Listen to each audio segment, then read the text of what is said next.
It's time for all your local high school football scores and highlights. It's Touchdown Friday Night with Kenny Hawkins and Jesse Kroll. Sponsored locally by Food City, HMG Orthopedics and Sports Medicine, Champion Chevrolet, Subway, and the UPS Store. It's Touchdown Friday Night. Hello, everybody, and welcome to Touchdown Friday Night, the largest high school football show in Tennessee, one of the largest in Virginia. I'm Kenny Hawkins along with my tag team partner, Jesse Kroll. And tonight, we've got 17 games on tap. But before we get this party started, here's Jesse with the Beat Tractor top tackle of the night. I always got you hooked up, Kenny. We're going to go to the Lehigh Gate City game and look at the Blue Devils of Luke Reed being able to track down the back off the pass. Slow motion, you like to see that. Laser vision right there from the linebacker, being able to take down the back. A big hit from that game. We're going to have plenty of highlights from this one as well coming up, but I'll send it back to you, Kenny. All right, thanks a lot, Jesse. If you wanted to see quickly at your favorite restaurant or no lines at the grocery stores in Elizabethton, then tonight was your night. That's because everyone was at the game. Cyclones and Green Devils game. A game that could earn you home field advantage throughout the playoffs with a win. As we head to Citizen Bank Stadium, and folks, it was packed tonight. Cyclones punting, UT commit. Will Albright blocks it. The big man for the Devils will take it inside the 5-yard line. Albright will then get a score a couple of plays later for the touchdown, and Greenville was rolling right here as he goes over the left side, gets into the end zone. Betsy's Bryson Rollins avoids the pressure. He's going to roll left, and he's going to find Zach Hartley. Check this out for the long touchdown as he throws it into the end zone. And check out the height as he gets up, makes the catch, basically jumping over the defender right here. Nice catch. Now he just takes off down the sideline and gets in at the very end. Rollins then sneaks in for the score. Betsy would kick a field goal with 7 seconds left, and they're going to upset. Check this out, the two-time defending state champions tonight. What a game at Citizens Bank in Elizabethton. It was standing room only, and people at the fence. All the seats were full. There's the touchdown by Rollins to get in. Let me tell you something. They worked hard to get on that. They were like first and goal, and they worked hard to get in. In the end, Elizabethton would go on to upset the two-time defending state champions tonight by the final of 24-21. That's a big win. You know, we're number one in the conference now. We won the conference, and the biggest thing is we get home in the playoffs. And you know that's a huge win, but we ain't done yet. We ain't done until we get that trophy. Well, we knew it was going to come all the way down to the end. You know, we gave them a few plays in the first half, and our defense really, you know, was the key to the game. They made some plays. We worked some things offensively. We found a little bit of groove. We found some success, and our defense gave us the ball back, and we were able to put a drive together to win the game. So what a win tonight by Elizabethton as they beat Greenville by the final 24-21. It was Cloudland all over Jellicoe, 50-28. Sullivan East traveled to Death Valley to take on Sullivan South tonight. Rebels were leading this game 14-7 in the second quarter. East Seth Dalton goes for the deep ball, but it will be picked off by the Rebels' Blake Chandler. 2 plays later, the Rebels give it right back. Jackson McGee coughs it up, and the Patriots' Clayton Evester Jr. falls on it deep in South territory. On 4th and goal from the 1, it's a bad snap for the Patriots.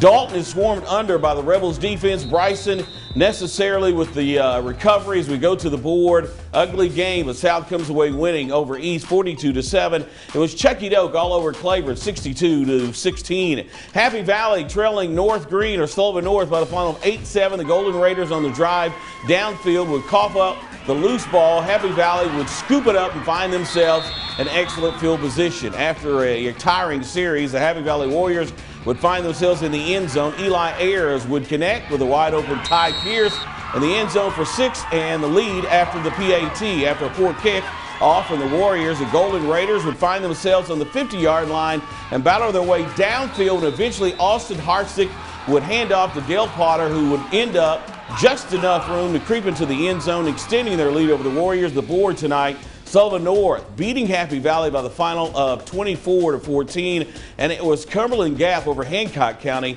35-18. To Hampton then we go, where the Bulldogs hosted fifth-ranked South Green. First, the Bulldog drive, 21 takes the handoff up the middle, breaks the tackle, and is off to the races, 54 yards. later into the end zone to make it 8-0 Hampton. Next drive, 21 again on the big run. Here he gets the first down, and that's going to set up a 1-yard touchdown run, and Hampton would lead 16-0. South Green came into this game unbeaten. They are unbeaten no more. Hampton would go on to upset South Green tonight by the final of 16-0. Jesse? Kenny, we're going to talk about a battle right now. It's Tennessee High versus David Crockett. What a win for Tennessee High, taking down Crockett 28-21, so a close one in that one. And then Jefferson County getting shut out against Hardin Valley 14-0. Now we're going to make our way east where Dobyns-Bennett was on the road against Morristown West. The Indians didn't waste any time flexing their muscles. Zane Whitson delivers a strike to Blaine Mazengale for the opening score in the first quarter. DB looking to tack on another 6, but the backwards pass here is going to get dropped.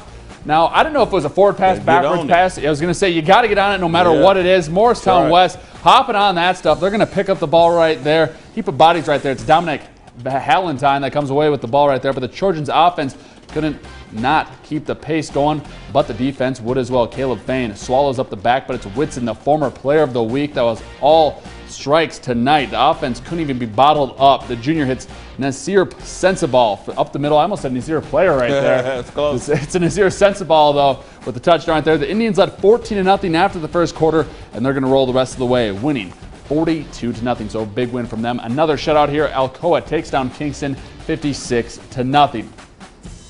Now we're going to make our way to Greene County, where North Greene was hosting Johnson County. The Longhorn cheerleaders, well, they're pretty excited for this contest, and there was plenty to cheer about. On the first play of the second half, there's a tip ball right to Curtis Lowe, and play me a song, Curtis Lowe. I'll tell you that much, just like Leonard Skinner, the Ballad of Curtis Lowe. The Longhorns, they wanted that one as well. Pick six for them right there, and that didn't stop the Huskies from airing it out, though. Braden Garber rolls out and finds Ethan Atnip, and he makes a tremendous snag at the sidelines. Now that drive would stall, but the defense would pick up some of the slack. Tyler Sanchez closes in on the back and wrangles him down for the tackle. The Longhorns do answer. Now, Kenny, I showed you this play earlier.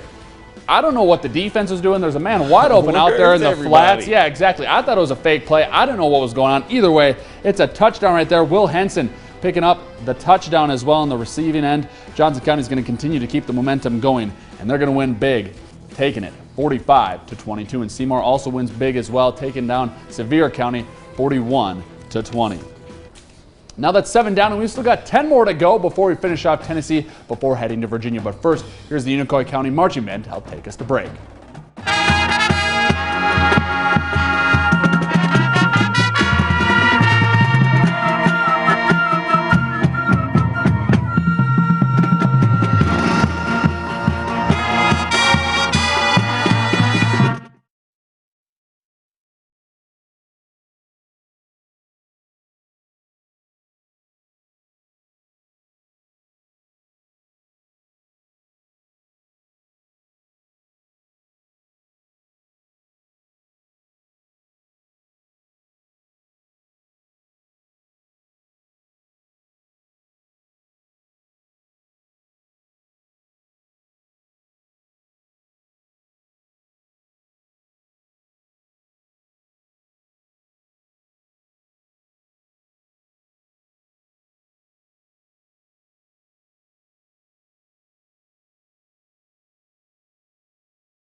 Welcome back to the show, everyone. Let's clarify some scores. It was Hampton over South Green tonight, 30-0, not 16-0. And Daniel Boone on the road over Cocke County by the final of 30-13. All right, let's get back to football. Volunteer played host to Morristown East and Churchill tonight. Falcon golfer John West Lovelace was recognized for his runner-up finish at the state tournament this week. Volunteer gets things going on the opening kickoff. Cameron Johnson shedding defenders and weaving his way through would-be tacklers as he takes it out to near midfield. East defense came to play tough. Check out C.J. Livesey just blowing up this running play in the backfield for the loss. Then Garrison Barrett drops back for the Falcons and just overthrows Andrew Salyers in the end zone right here. Kid's got a hose on him, though. Yeah, shows he's got an arm. We go to the board. Morristown East barely picking up a win over Volunteer by the final of 28-23. AE over Pigeon Forge 40-3. Granger taking on Sutherland Central. Central look to keep their playoff hopes alive as they hosted Granger. Cougars trailed 32-13 in the third. Check out this one-handed catch by Central's Connor Wilson. Incredible. What an amazing one but right it came there. down out of bounds. Oh, okay, unfortunately. Grizzlies would stretch their lead when Reggie McBee takes to the Rick snap, disappears into the pile for the touchdown. It was 38-13. Cougars would answer when Joey Bird takes a handoff, jukes a defender, gets into the end zone from 2 yards out to cut the lead at 38-19 in the fourth quarter as we go to the board. Granger over Central tonight, 38-19. Unicoi County hosting West Green tonight. Blue Devils leading 21-0 when we arrived. They added on more. Brock Thompson fakes and rolls out to find L.J. Mitchell for the short touchdown. 27-0. Second half, the Blue Devils, Robbie Odell on the goal line. Pitches to Cody Lewis, who just bulls his way into the end zone. That was a hit right there at the end. 33-0. Buffaloes didn't go down without a fight. Alec Daughtry rolls out, hits Chase Jennings. From that point, everyone was giving chase, and they wouldn't catch it. Check this out. Chase is perfect then. Perfect name for that. We love to see. Outruns everyone to get into the end zone for the touchdown. Unfortunately, it wasn't enough. Unicoi County went on to win tonight by the final of 53-34. Jesse? Thanks, Kenny. I really do appreciate it. Eastside facing Twin Springs tonight. On the very first play of the game, that would just set the tone for Twin Springs when Ryan Horn would muff the kickoff reception and be recovered by the Spartans, but they would falter to come up with points for the Titans. Now, later on the same quarter, driven downfield for the Spartans, Will Stansbury is going to find Grayson Whitted, who jukes a few players to get downfield, setting up the Spartans in the red zone. Now, Whitted, he was our player of the week, so great job by him last week, and he continued to do that this week. Oh my, look at the rinse cycle right there. It looks like GE right there. That's what I'm talking about with that washing machine. That's what you love to see. That's the end of our video, or we can take you to the scoreboard. Eastside's going to win big, 20-0, while J.I. Burton takes down Grundy, 46-19. Now, Gate City was hosting Lehigh, and the Blue Devils were leading it 32-7 at this point. In Gate City's Luke Reed is going to connect with DeAndre Mack through the crowd, and he's going to hit on the Jets right here, and he's going to crunch all the way down to the field, just cruising through the defenders, takes on a couple of them as well, and goes down way downfield. And now once again, his quarterback going to call his own number right here. Ooh, taking a hit at the goal line, but I think that's a touchdown right there. Yeah, they call it 6 points as well. Great job by him. Great hustle as well. Now, the quarterback's just going to keep his way going. He just pushed his own teammate. That's right. Get out of the way, to get out of the way. That's what you love to see right there. Another touchdown for Gate City, and they're going to win big, taking down Lehigh 51-27, and Castlewood is going to beat Lebanon 34-14. Now it's 12 down, but we still got 5 more to go in Southwest Virginia. But first, here are the cheerleaders to take us to break.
And welcome back, everyone. In Marion tonight, the Scarlet Hurricanes hosted Richlands, and it was the Blue Tornado jumping out on top. Logan Steele goes in for 3 yards out to make it 7-0 Richlands. Later in the first, Marion was set to punt, but Hayden Whited busts through and blocks the punt, giving the Blue Tornado great field position, and it didn't take long for them to cash in as quarterback Cade Simmons hit Sage Webb on this 7-yard touchdown pass to make it 14-0 Blue Tornado. That final score tonight, Richlands winning 38-0. Honaker by 6 over Hurley. In Chehowee tonight, the Warriors hosted Rural Retreat, and Chehowee was up 14-0 in the second when Isaac O'Neal hits Gate Smith, who tiptoes up the sideline with a 35-yard touchdown pass to cut the lead to 14-7. But the Warriors would answer right back. Jonathan Gilly goes around the left side and answers from 11 yards out. That's going to make it 21-7 Warriors in the second as he scoots into the end zone. Chehowee went on to win over Rural Retreat by the final of 52-14. Holston over Northwood 47-0. On Battle Hill tonight, the Trojans hosted Ridgeview, and Ridgeview, whose cheerleaders we just saw, was up 34-6 in the third when Trenton Atkins will bust into the end zone from 3 yards out to make it 41-6 Wolfpack. And the Wolfpack were deep in Trojans territory again when Miguel Blanco comes up with the big sack on third down, forcing Ridgeview to settle for this 27-yard field goal to make the score 44-6 late in the fourth. As we go to the board, Ridgeview went on to beat Battle tonight 44-6, and Unaka losing to Rye Cove 60-42. Jesse? Thanks, Kenny. Now, up in Virginia High, we're going to go up the road to Mitchell Stadium in the third quarter. We're going to pick this game up. Virginia trying to get out of the end zone, and they're going to hand off to Dominic Norris, but he's taken down in the end zone, so that's 2 points for them. Yep. Keith Carbaugh with the safety, and Graham's up 44-6. We'll move ahead to the fourth quarter. Graham in the red zone. QB Devin Lester walks in for the score. G-Men pouring it on for the Bearcats. It's a blowout here. Graham still way ahead, 51-6, and that one just continued to get out of hand between these two teams. We're going to check out the score right now. Graham wins 51-12, while Thomas Walker takes down Twin Valley 38-6.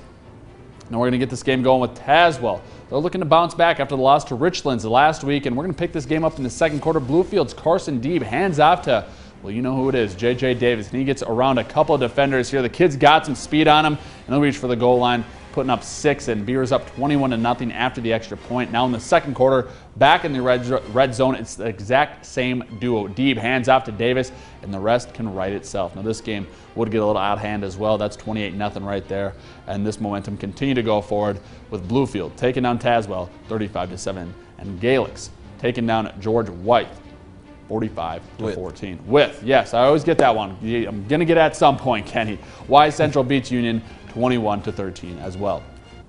Now that'll do it for our high school football coverage tonight. But if there's a score or highlight you missed, then log on to our website, WJHL.com. Shortly after the show, we'll have you covered there. But when Kenny comes back, he'll wrap up the day in sports.